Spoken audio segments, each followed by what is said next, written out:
మోదీ ప్రసంగం దేశానికి బలం. ప్రముఖుల ప్రశంసల మధ్య ప్రధాని మోదీ గారు జాతిని ఉద్దేశించి చేసిన ప్రసంగం ఇప్పుడు ప్రశంసలు అందుకుంటోంది.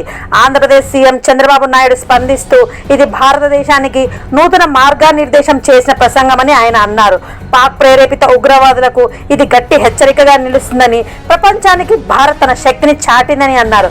బుద్ధ పూర్ణిమ సందర్భంగా శాంతి మార్గాన్ని స్మరించుకుంటున్నప్పటికీ శాశ్వత శాంతి బలంతోనే సాధ్యమవుతుందని ఆయన పేర్కొన్నారు.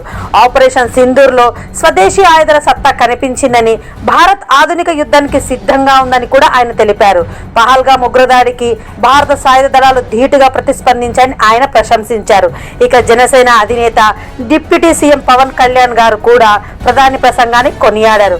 ఉగ్రవాదం చర్చలు, ఉగ్రవాదం వాణిజ్యం, రక్తం నీరు కలిసి సాగవు అన్న మోదీ వ్యాఖ్యలు దేశానికి స్పష్టమైన సందేశమని ఆయన అన్నారు.